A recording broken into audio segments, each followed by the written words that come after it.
Hello everyone, welcome to Fathom academy. I am Mohammad Sadiq. आज हम लोग रिसेंटली जो अभी जेईई एडवांस 2023 का पेपर हुआ है उसका फिजिक्स का सेक्शन डिस्कस करेंगे। So let's just begin. ये हमारे पास पेपर नंबर 1 है जेईई एडवांस्ड का, फिजिक्स का हमें डिस्कस करना है। ये है सेक्शन 1। इसमें more than 1 answer correct type के क्वेश्चंस थे और टोटल 3 क्वेश्चंस थे इसमें। सो पहला क्वेश्चन देखते हैं इसमें क्या दिया हुआ है, वो आपको स्क्रीन पर भी दिख रहा होगा।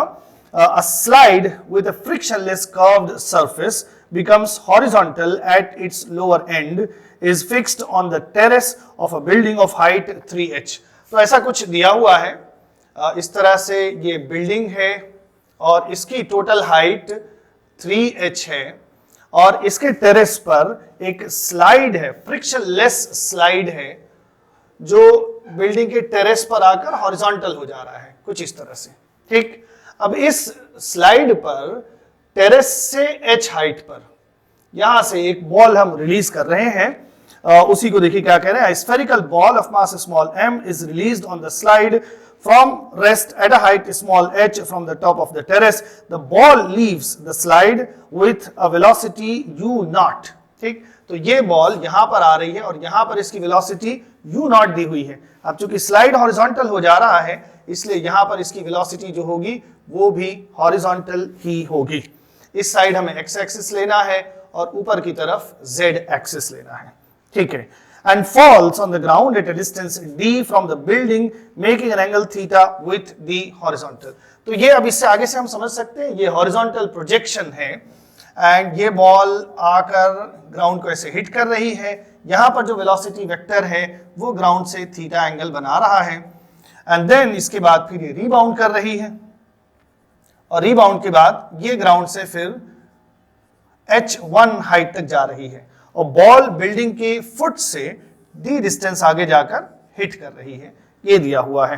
ठीक है, so the ball leaves the slide with this velocity and falls on the ground at a distance d from the building making angle theta with the horizontal. It bounces of with a velocity v। तो यहां पर जब ये दोबारा ball उठ रही है तो उसकी वेलोसिटी ये दे रखा है v है।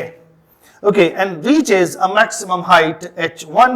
The acceleration due to gravity is g and the coefficient of restitution of the ground is 1 upon root 3। तो यहाँ पर जो coefficient of restitution है उसकी value 1 upon root 3 है। Which of the following statements is correct?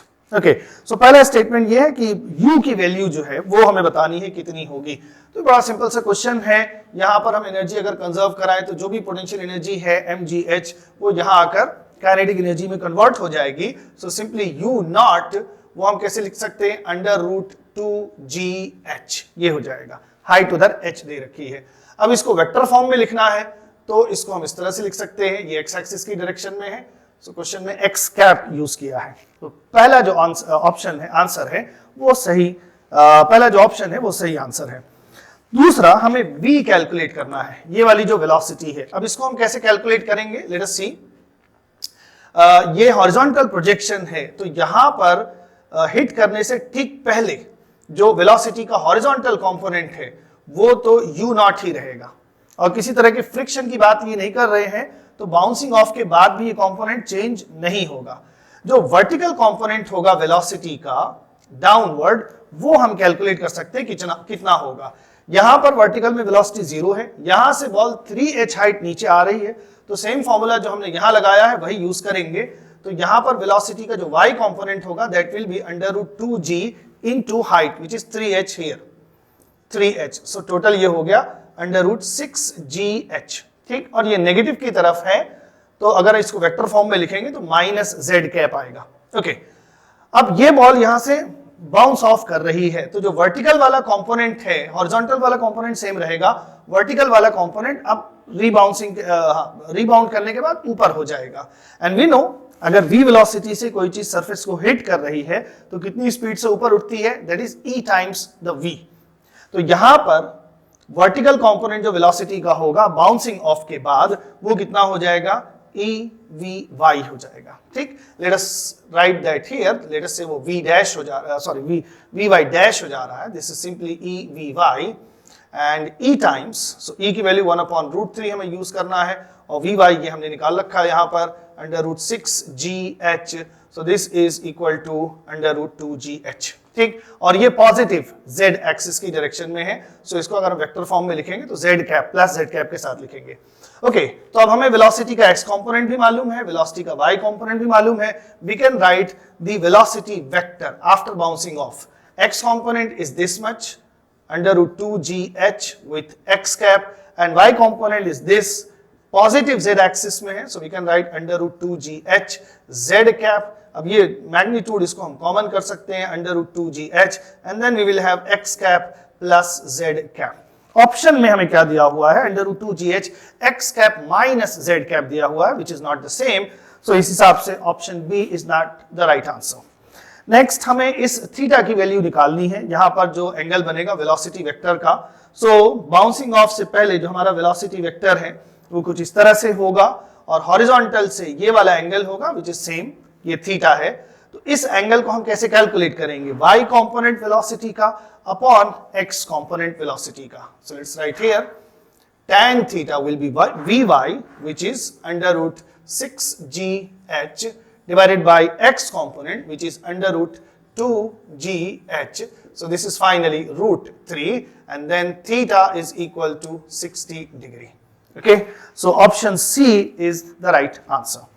Next हमें D और H1 इसका रेशियो कैलकुलेट करना है। So we can find ये D कितना है, इसको कैसे कैलकुलेट करेंगे, यहां से यहां तक नीचे आने का टाइम हम निकालेंगे पहले। सो वी नो दैट कि h हाइट से जब किसी चीज को ड्रॉप किया जाता है, इनिशियल वेलोसिटी अगर 0 है तो टाइम कितना लगता है, √2h upon g। So this would become √2h की जगह 3h and upon g। So this is finally √6h upon g। ठीक, एंड इतने टाइम में जो बॉल है वो हॉरिजॉन्टली d डिस्टेंस चल रही है। सो d को हम क्या लिख सकते हैं, horizontal velocity u naught which is √2GH into time which is √6h upon g। g और g यहां से ये कैंसिल हो गया, h स्क्वायर बाहर हो जाएगा, h हो जाएगा, और 6 into 2 that would be 12, so 12 में से 4 बाहर निकाल लेंगे, so ये हो जाएगा 2h √3। ये d की वैल्यू आ गई। ठीक, दूसरी चीज हमें ये h1 कैलकुलेट करना है। अगेन वेरी सिंपल, अगर हम u स्पीड से किसी चीज को ऊपर फेंकते हैं तो वो कितनी हाइट ऊपर जाता है, उसके लिए हम सिंपली फॉर्मूला यूज करते हैं क्या, u square upon 2g। u is vertical initial velocity, so let's find that here. h1 will be equal to, ये जो इनिशियल वेलोसिटी है बाउंसिंग ऑफ के बाद वर्टिकल में, वो हमने कैलकुलेट किया, कितनी आ रही है, √2GH। सो इसका स्क्वायर करेंगे, that is 2GH divided by 2g। So h1 is simply equal to h हो जाएगा। अब यहां पर हमें d और h1 का रेशियो चाहिए, सो d अपॉन h1, d हमने कितना निकाला, 2h √3 upon h1 which is simply h, so we are left with 2 √3। Option में भी यही दिया हुआ है, so option D is also the right answer. So इस क्वेश्चन में a, c एंड d ये सही आंसर्स थे, ये ऑप्शंस जो हमारे थे वही आंसर्स थे। Okay, now let's move to the next question. Question number 2, ये ray optics और wave optics दोनों का combination है। Let us see. A plane polarized blue light ray is incident on a prism such that there is no reflection from the surface of the prism.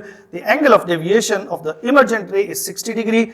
The angle of minimum deviation for red light from the same prism is 30 degree. The refractive index of the prism material for the blue light is √3. तो blue light के लिए इस material का refractive index √3 दिया हुआ है।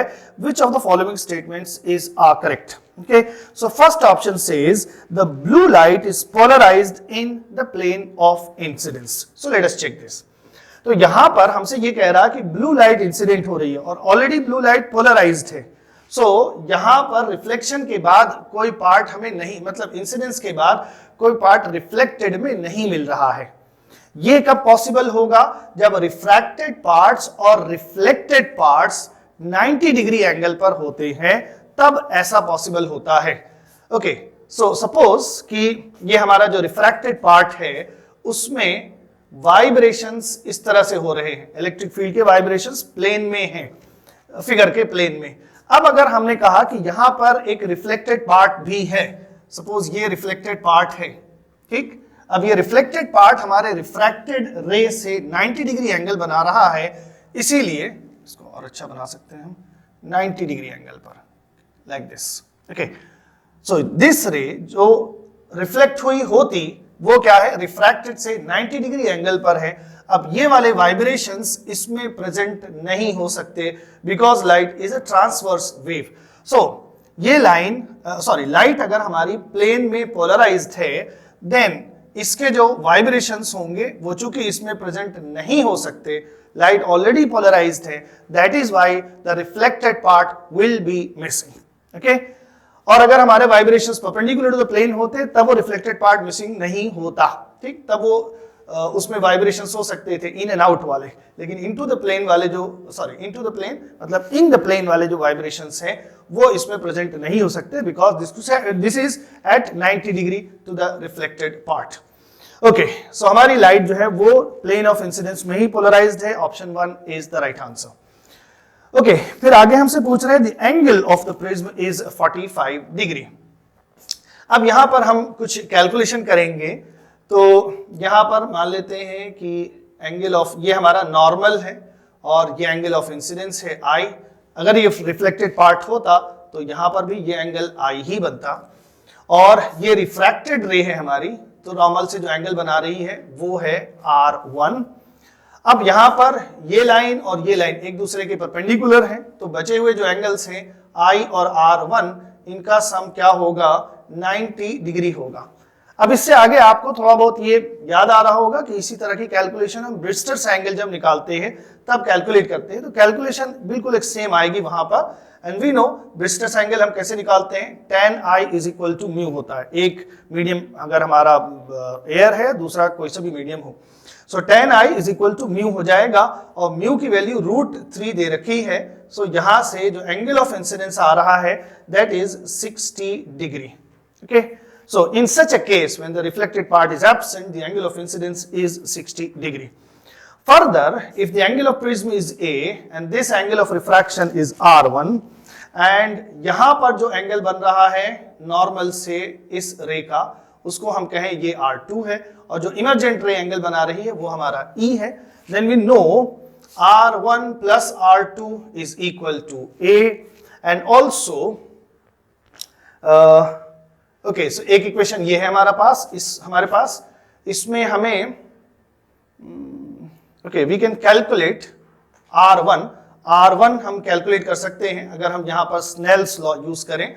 सो Snell's law use करके हम क्या निकाल सकते हैं, कैसे, 1 into sin I and I is 60 degree, so sin 60 degree is √3/2 is equal to mu times sin R1, mu कितना है, √3 है, and into sin R1, so √3 ये कैंसिल हो गया, R1 की वैल्यू आ गई 1/2, sin R1 की वैल्यू 1/2 आएगी, so R1 is equal to हमारा हो गया 30 डिग्री। ओके, ये हमें पता चल गया। अगली चीज A हमें पता करना है, तो उसके लिए हमें R2 की वैल्यू पता होनी चाहिए। लेट अस सी, अब इसमें टोटल एंगल ऑफ डेविएशन जो है वो 60 डिग्री दे रखा है, and then we know total angle of deviation क्या होगा, यहां पर डेविएशन प्लस यहां पर deviation is equal to total deviation, so we can write Δ1 plus Δ2 is equal to total deviation, and Δ1 कितना होता है, that we know I minus R1 plus ये Δ2 कितना होगा, E माइनस R2, ये चीज हो जाएगी। सो यहां से हमें क्या मिल गया, I की वैल्यू, ओके, ये टोटल एंगल कितना दे रखा है, 60 degree, this is 60 degree, I की वैल्यू 60 डिग्री माइनस R1 ये हमने कैलकुलेट कर रखा है 30 degree plus E minus R2। Okay, ये दोनों ही हमें नहीं मालूम है, no problem. So 60 minus 30 is 30, और उधर ले जाएंगे तो ये फिर से हो गया 30 degree is equal to E minus R2। Okay, so यहां से हमें R2 की वैल्यू, एक इक्वेशन ये है हमारा, दूसरा इक्वेशन ये है, इन दोनों को सॉल्व करके R2 की वैल्यू हमें कैलकुलेट करना है। ओके, सो अब हम क्या कर सकते हैं, अगेन यहां पर हम स्नेल्स लॉ यूज करें, स्नेल्स लॉ हम यूज करेंगे तो क्या लिखेंगे, √3 sin R2 is equal to 1 into sin E। ठीक, फर्दर ई की जगह हम क्या लिख सकते हैं, इसको अगर हम उधर ले जाएं तो ई की जगह लिख सकते हैं 30 plus R2, so under root 3 sine R2 is equal to sine E which is equal to 30 plus R2। अब इसको हम थोड़ा सिंप्लीफाई कर लेते हैं, दिस इज सिंपल कैलकुलेशन है। यहां से sign R2 we can open this as sin 30 is half into cos R2 plus cos 30 which is root 3 by 2 and then sin R2। okay, so 2 से मल्टीप्लाई कर दे पूरे equation को, so ये हो जाएगा 2 root 3 sin R2 and ये उधर जाके माइनस हो जाएगा, so we will have root 3 sin R2 is equal to cos R2। 2 से मल्टीप्लाई कर दिया, ये दोनों कैंसिल हो चुके हैं। ओके, सो वी हैव, ये इधर लेकर आ जाए, so we have tan R2 is equal to 1 by root 3, then R2 is equal to 30 degree।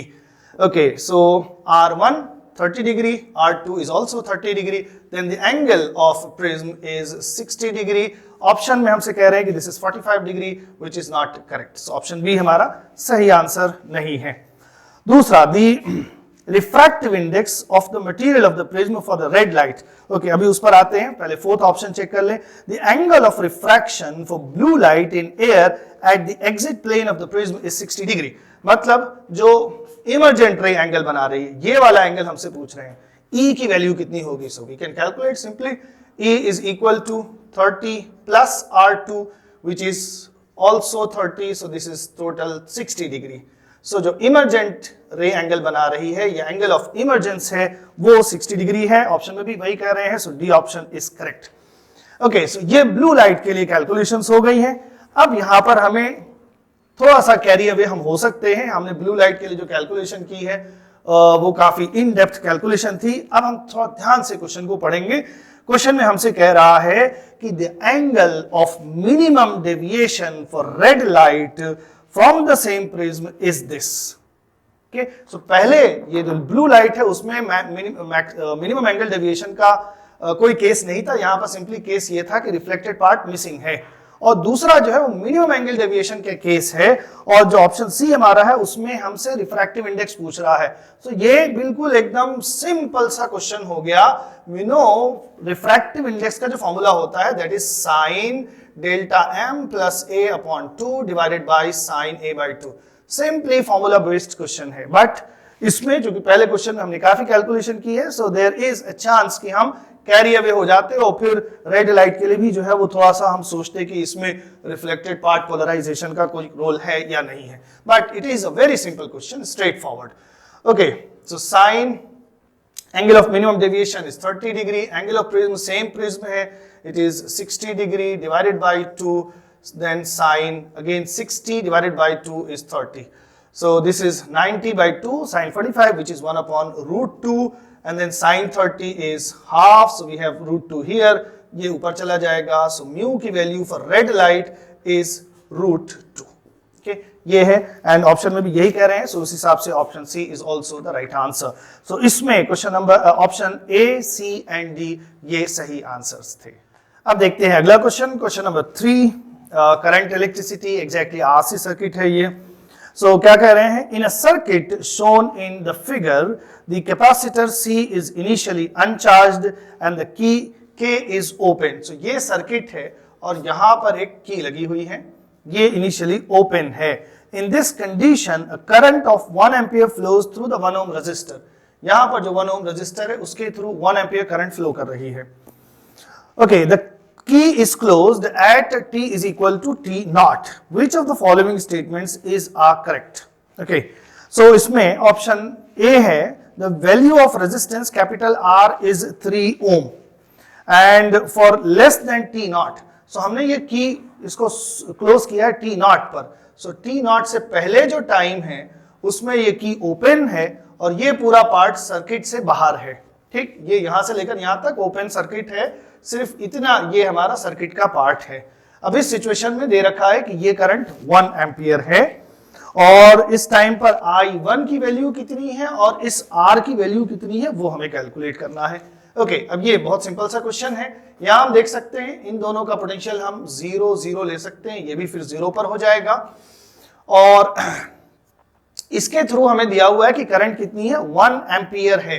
सो इस पॉइंट का पोटेंशियल मान लेते हैं V है, वही इसका भी हो जाएगा और वही इसका भी पोटेंशियल हो जाएगा।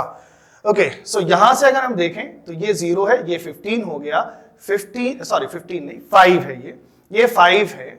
सो सपोज इधर से करंट निकल रही है और ये करंट इसमें जाएगी, so we can write V minus 5 upon 1 is equal to the current which is 1। So यहां से V की वैल्यू आ गई 6 वोल्ट। ठीक, तो ये सारे नोड्स जो हैं ये सब 6 वोल्ट पर हैं। ओके, सो इसके अक्रॉस भी वोल्टेज कितना है 6 है। Then we can write the current which is 6 upon 3, ये कितना हो जाएगा 2 एम्पियर। सो I1 की वैल्यू 2 एम्पियर है। ठीक, स्विच क्लोज करने से पहले तक। तो ऑप्शन नंबर बी हमसे यही कह रहा है कि for t less than t naught the value of current I1 is 2 ampere. So B is the right answer. Then we have to find the value of resistance this capital R, इसकी value निकाल सकते हैं, no problem. सो इसमें हमारी जो current है वो 1 ampere है, इसमें जो करंट है वो 2 एम्पियर है। देन सर्टेनली इधर से जो करंट आ रही है वो 3 एम्पियर होगी। सो इसके थ्रू इसके अक्रॉस 3 एम्पियर करंट मूव कर रही है। So we can write R is equal to V। अब ये भी हमारा कितना है 6 है, ये 15 है। So 15 minus 6 upon the current which is 1 plus 2, that is 3 ampere current. Okay, so this is 9 upon 3, R is equal to 3 ohm. So option 1, option A, the value of resistance R is 3 ohm is also the correct one. Okay, अब option D पर आते हैं। इसमें हमसे क्या कह रहे हैं कि for t tending to infinity the charge on the capacitor is 12 microcoulomb।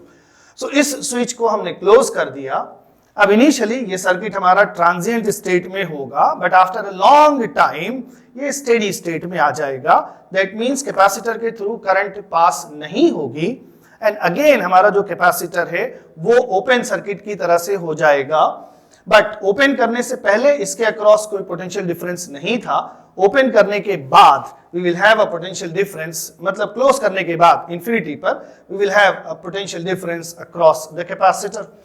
Okay, so दोबारा से जब स्टेडी स्टेट होगी फिर से ये ओपन सर्किट की तरह से बिहेव करेगा। अगेन ये सारी चीजें जो हमने कैलकुलेट की हैं ये वैसी हो जाएंगी जैसे स्विच क्लोज करने से पहले थी। That means this point is at 6 volt, this is at 0 volt. इसके थ्रू कोई करंट पास नहीं हो रही है, तो इस पूरी ब्रांच पर पोटेंशियल कितना है 6 वोल्ट है और ब्रांच का पोटेंशियल किस पे ड्रॉप होगा, सिर्फ और सिर्फ कैपेसिटर पे ड्रॉप होगा।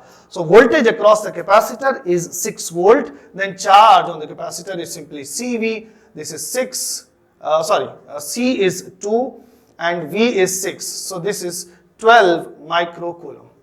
Okay, so after a long time, in steady state, the charge on the capacitor is 12 microcoulomb. So option D is also the right one. अब हम आते हैं इसका जो RC सर्किट वाला पार्ट है उस पर। हमसे क्या कह रहे हैं कि at t is equal to t naught plus 7.2 microsecond.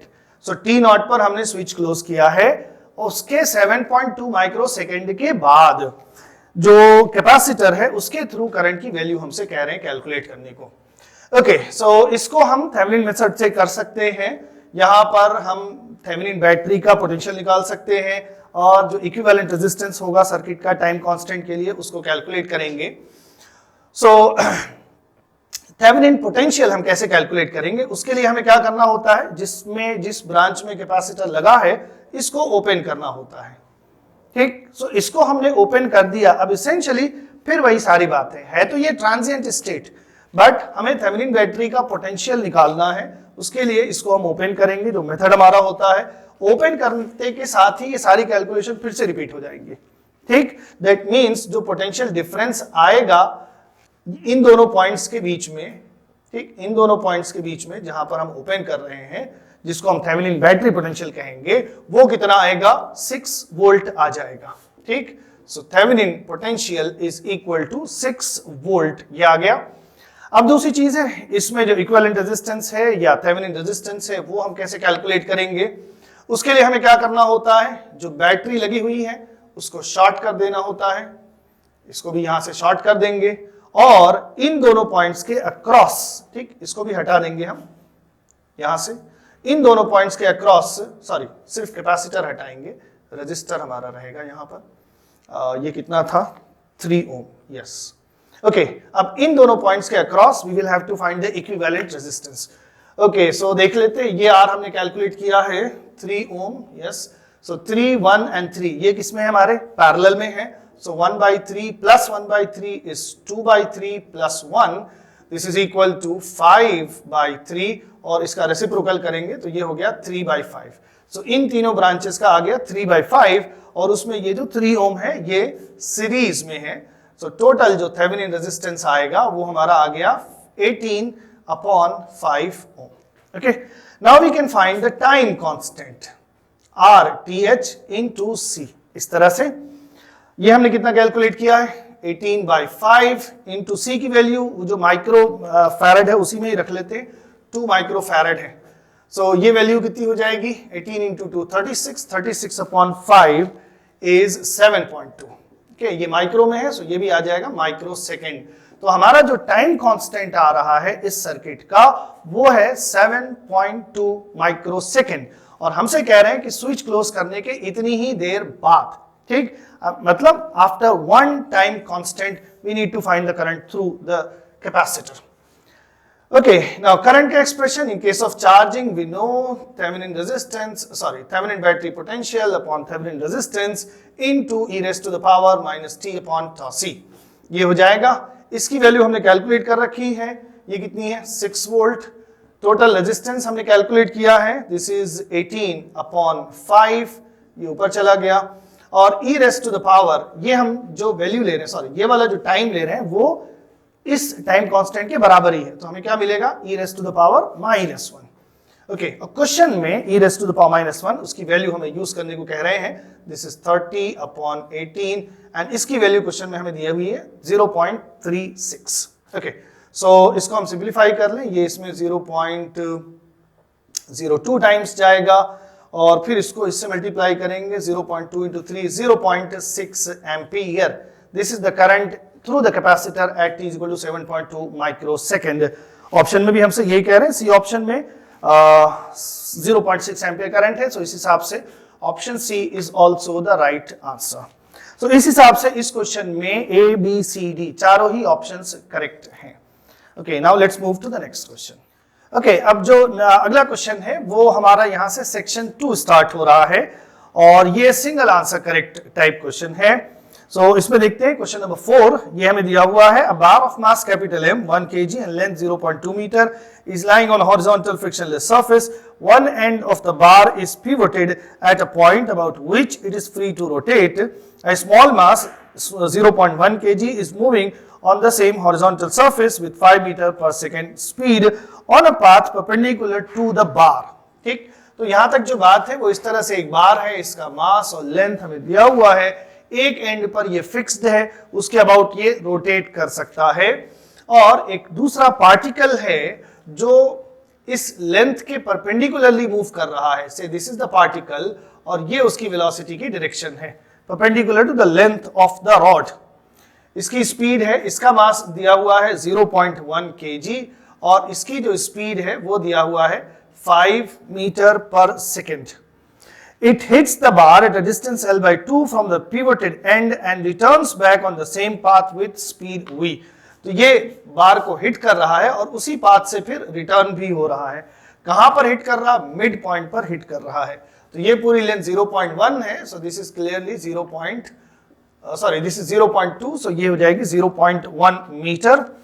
अब हमसे पूछ रहे हैं आफ्टर दिस इलास्टिक कोलिजन, तो यहां पर इस पार्टिकल और बार के बीच में जो कोलिजन है वो इलास्टिक है। After this elastic collision the bar rotates with an angular velocity omega, which of the following statement is correct. Options में हमसे v और ओमेगा इसकी वैल्यू पूछ रहा है। v मतलब ये पार्टिकल कितनी स्पीड से रिटर्न होगा, और ओमेगा मतलब जो बार या रॉड है वो कितनी एंगुलर वेलोसिटी से रोटेट करेगा, ये हमें करना है। ओके, सो यहां पर हम क्या कर सकते हैं, ये रोटेशन हो रहा है और बार और पार्टिकल के बीच में जो फोर्स लग रहा है वो इंटरनल है, सो यहां पर किसी तरह का कोई टॉर्क नहीं है, तो हम यहां पर एंगुलर मोमेंटम कंजर्व कराएंगे। ठीक है, सो एंगुलर मोमेंटम इस पार्टिकल का हिट करने से पहले इसके अबाउट हम यहाँ पे निकालेंगे angular momentum. So angular momentum क्या हो जाएगा, वेलोसिटी ऊपर की तरफ है, सो r क्रॉस v, ठीक। एंगुलर मोमेंटम इसका बाहर आ रहा है बिफोर कोलिजन, और कोलिजन के बाद ये रिटर्न हो रहा है, तो फिर उस टाइम एंगुलर मोमेंटम उसका इनटू द प्लेन हो जाएगा, और बार हमारा अगर एंटी क्लॉकवाइज रोटेट कर रहा है तो उसका एंगुलर मोमेंटम बाहर की तरफ होगा, ठीक। तो बिफोर हिटिंग एंगुलर मोमेंटम कितना है इसका, r is 0.1, m 0.1 again, and velocity 5, ठीक। ये एंगुलर मोमेंटम है, ये रेस्ट पर है इनिशियली। बाद में एंगुलर मोमेंटम रॉड का कितना है, I ओमेगा, और ये वापस हो रहा है तो इसका एंगुलर मोमेंटम क्या लिखेंगे, माइनस, अगेन फिर वही चीज 0.1 इंटू 0.1 इंटू वेलोसिटी, ठीक, से v है वेलोसिटी। ओके, अब एक काम कर लेते हैं, इस I की वैल्यू निकाल लेते हैं अलग से, उसकी जरूरत पड़ेगी हमें। सो ये बार है, इसके अबाउट रोटेट कर रहा है, एक्सिस यहां से पास हो रही है एंड से, moment of inertia will be ml square upon 3, m की वैल्यू 0.1, नो बार जो है उसका मास 1 kg है, ओके, और L की वैल्यू 0.2 है, उसका स्क्वायर करेंगे that would be 0.04 divided by 3, okay. अब इस वैल्यू को हम ऐसे लिख लेते हैं 4/3 इंटू 10 to the power -2, ये मोमेंट ऑफ इनर्शिया हो गया। सो यहां पर अगर हम रखें, this is 4/3 into 10 to the power -2, and then omega minus, इसको हम क्या लिख सकते हैं, 10 to the power -2 into v, this is also 5 into 10 to the power -2, so you can see ये फैक्टर कैंसिल हो गया। सो क्या बचा हमारे पास, 4/3 ओमेगा इज इक्वल टू, इसको इधर ले आ जाएंगे, ओके, 4/3 ओमेगा माइनस v लिख लेते हैं, जो भी आ रहा है, इज इक्वल टू 5। ये आ गया हमारा पहला equation from conservation of angular momentum. Next हमें क्वेश्चन में दिया है कैसा कोलिजन है, ये इलास्टिक कोलिजन है, so we can conserve the kinetic energy before and after the collision. So kinetic energy इसकी कितनी है, हाफ m की value 0.1 into v square, this is 25, and then finally kinetic energy इसकी कितनी है, हाफ, अगेन m कितना 0.1 into v square, ठीक। और जो रॉड है उसकी काइनेटिक एनर्जी कितनी होगी, हाफ I ओमेगा स्क्वायर, ठीक। I की वैल्यू कितनी हमने कैलकुलेट की यहाँ पर, 4/3 into 10 to the power -2, half I omega square, correct, ये हो जाएगी वैल्यू। अब इन दो इक्वेशंस की हेल्प से हमें V और ओमेगा इसकी वैल्यू कैलकुलेट करनी है। ओके, सो इस इक्वेशन में, पूरे इक्वेशन में हम ये हाफ कैंसिल हो रहा है, 100 से मल्टीप्लाई कर लेते हैं। सो ये 100 इससे मल्टीप्लाई हो जाएगा, 10 हो जाएगा, so we are left with 250 is equal to, यहां पर 100 से मल्टीप्लाई करेंगे, ये हो जाएगा 10v square is equal to, यहां पर 100 से मल्टीप्लाई करेंगे तो ये पूरा कैंसिल हो जाएगा, सो बचेगा क्या, सिर्फ 4/3 ओमेगा स्क्वायर, ठीक। ये हुआ सिंप्लीफाई होकर, ये हमारा सेकेंड इक्वेशन है। ओके, अब इन दोनों इक्वेशंस को हमें सॉल्व करना है। यहां से v की वैल्यू हम कैलकुलेट कर सकते हैं, या तो हम ओमेगा निकाल सकते हैं, ठीक है, v की वैल्यू निकाल लेते हैं। इक्वेशन 1 से हमें v की वैल्यू क्या मिल रही है, v is equal to 4/3 omega -5, ये वैल्यू हम यहां पुट कर लेते हैं। So 250 is equal to 10 into v which is 4/3 omega -5 whole square plus 4/3 omega square, ये हो जाएगा। अब इसको सिंप्लीफाई कर लेते हैं, 10, this is 16/9 omega square plus 25 minus 4 into 5 is 20 into 2 करेंगे तो 40 हो जाएगा, 40/3 omega plus 4/3 omega square, okay. So क्या बचा हमारे पास, ये हो जाएगा 160/9 omega square plus 250 minus 400/3 omega plus 4/3 omega square is equal to, इधर कितना है 250 है, ये इससे कैंसिल हो गया। अब हम यहां से ओमेगा हम कॉमन कर सकते हैं, सो यहां से क्या बचा हमारे पास, 160/9 ओमेगा माइनस 400/3 प्लस 4/3 ओमेगा, ये बच रहा है हमारे पास, okay. So this is equal to 0।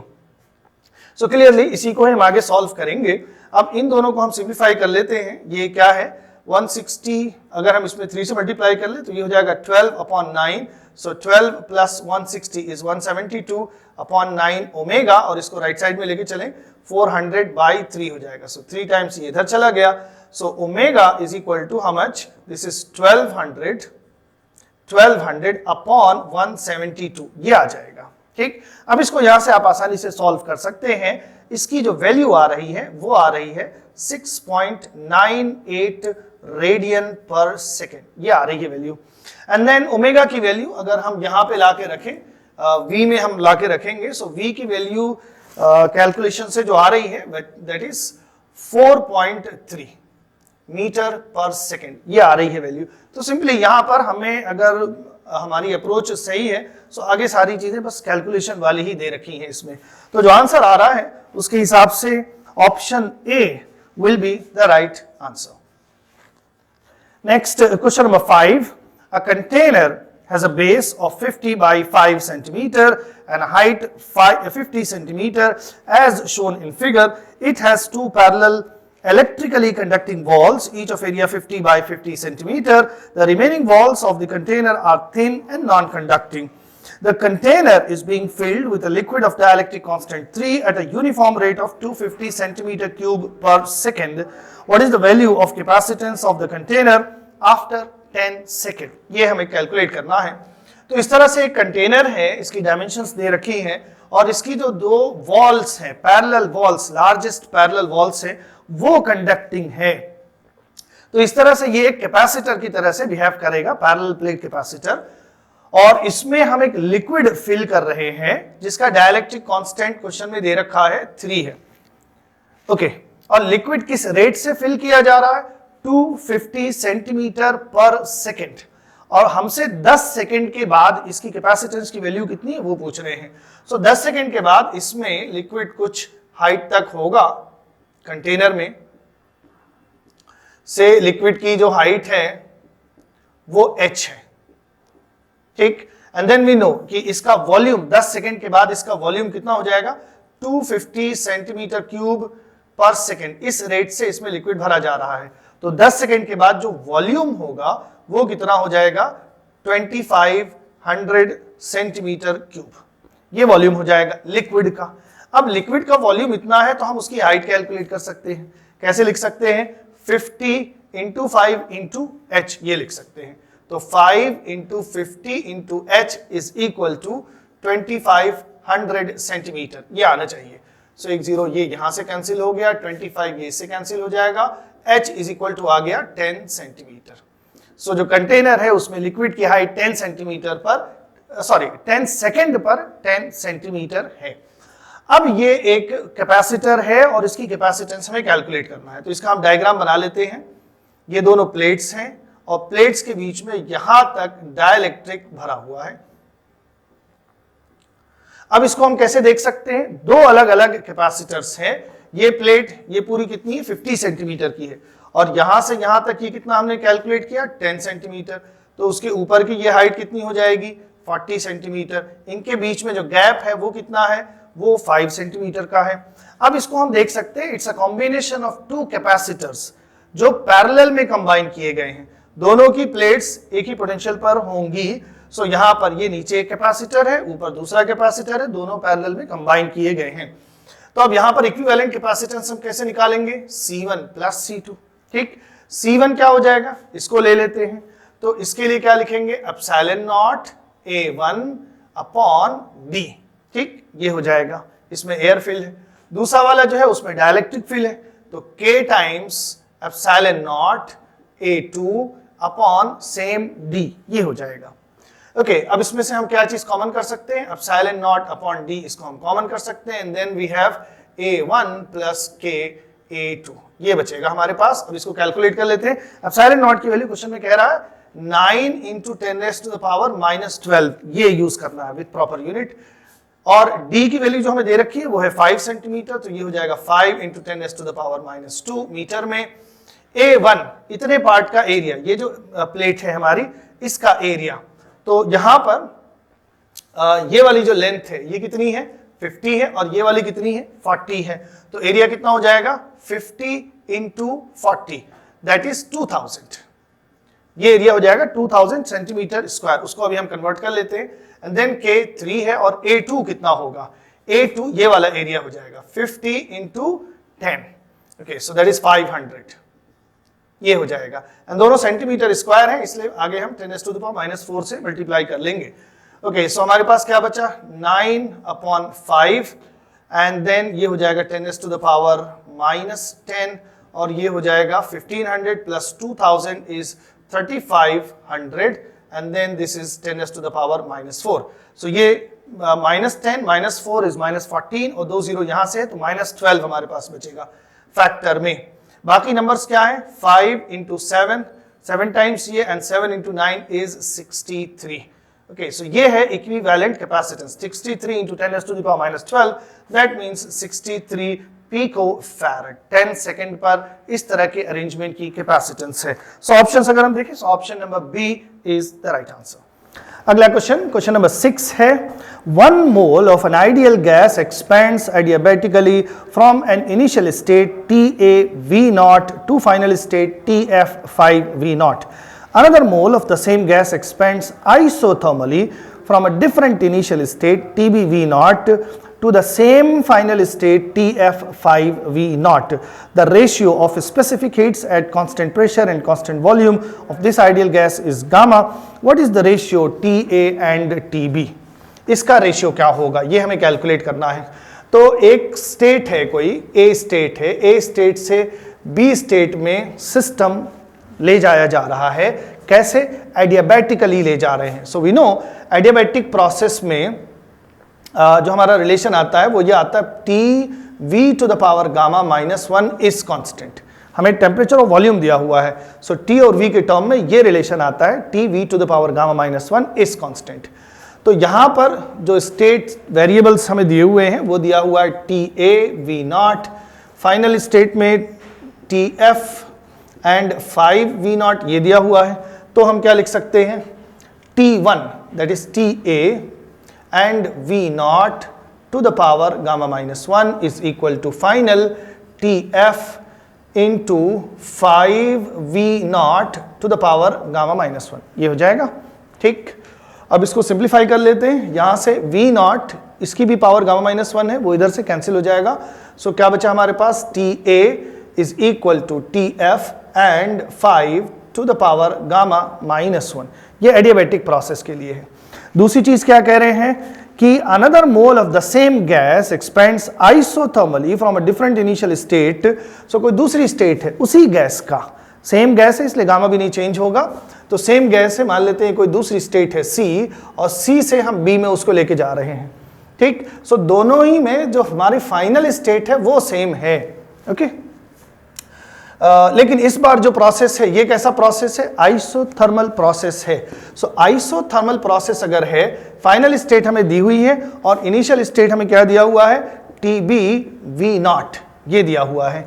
और चूंकि ये आइसोथर्मल प्रोसेस है इसलिए टेम्परेचर इनिशियली और फाइनली जो है Tb वो किसके बराबर होगा, Tf के ही बराबर होगा। तो यहां से हम देख सकते हैं ये वाला जो रिलेशन हमने निकाला, Ta इज इक्वल टू क्या लिखा जाएगा, Tf which is equal to Tb into 5 to the power gamma-1। Simple यहां से हमें रेशियो मिल गया, Ta/Tb is equal to 5 to the power gamma-1। ये हुआ, तो option number A is the right answer. Next question number 7, two satellites P and Q are moving in different circular orbits around the Earth of radius capital R. The heights of P and Q from the Earth's surface are HP and HQ respectively. तो अर्थ से certain height पर दो satellites हैं, ये एक की orbit है, ये सपोज दूसरे की ऑर्बिट है। पहली वाली जो है ये सैटेलाइट P है और इसकी हाइट को HP लिख रहे हैं, दिस इज सैटेलाइट P, और दूसरी सैटेलाइट जो है उसकी हाइट HQ है, ये Q सैटेलाइट है। इस तरह से दोनों अलग अलग हाइट पर हैं and where HP is equal to, ये वाली जो हाइट है वो रेडियस के टर्म में दिया हुआ है, this is equal to R/3। The acceleration of P and Q due to Earth's gravity are Gp and Gq respectively. And if Gp upon Gq, gravitational acceleration at the location of P divided by gravitational acceleration at the location of Q, this is equal to, ये हमें दिया हुआ है 36/25. Okay, so HQ जो Q satellite है उसकी height हमसे पूछ रहे हैं। ओके, सो अब हम क्या लिख सकते हैं, h हाइट पर जो ग्रेविटेशनल एक्सेलरेशन की वैल्यू होती है that is written as g naught upon 1 plus h by r whole square, ये हो जाएगी। तो अगर हम p की लोकेशन पे लिखेंगे सो gp इज इक्वल टू क्या हो जाएगा, g नॉट अर्थ के सरफेस पर gravitational acceleration upon 1 plus hp, और hp की वैल्यू कितनी दे रखा है, r बाई 3, तो यहां रखेंगे r बाई 3, मतलब ये बचेगा कितना, 1 बाई 3 इसका whole square. So this is g naught upon this is 4 by 3 whole square करेंगे तो ये 9 चला जाएगा यहां और 16 हो जाएगा नीचे। So gp is equal to this much and then gq उसको हम कैसे लिखेंगे, so gq will be g naught upon 1 plus hq divided by r whole square. ठीक, अब हमें gp और gq का रेशियो दिया हुआ है, सो इसको हम डिवाइड कर लेते हैं। gp upon gq is equal to g naught ये कैंसिल हो जाएगा, वी हैव 9 अपॉन 16 और ये चीज जो है ये उल्टी हो जाएगी, यहां पर पहुंच जाएगी। Okay, 1 plus hq upon r whole square and ये जो रेशियो हमें दे रखा है ये कितना दे रखा है, 36 अपॉन 25। ओके, सो 9 इसमें 4 टाइम्स चला जाएगा, सो ये 16 यहां पहुंच गया, 64 हो जाएगा। So 1 plus hq upon r whole square is equal to 64 upon 25 हो जाएगा एंड दोनों तरफ स्क्वायर रूट ले लेंगे। So 1 plus hq upon r is equal to 8 upon 5, so hq upon r is equal to 8 by 5 minus 1 that is 8 minus 5 3 upon 5, ये हो जाएगा hq upon r। So hq is equal to 3 by 5 r, ये आ गई Q satellite की height, यही हमसे पूछ रहे थे। तो 3r by 5 option A is the right answer. Okay, so ये था सेक्शन 1 एंड सेक्शन 2, हम लोगों ने क्वेश्चन नंबर 7 तक कर लिया है। अब जल्दी फिर जो बाकी बचे हुए क्वेश्चंस हैं उसके साथ दोबारा आपसे मिलते हैं। Thank you.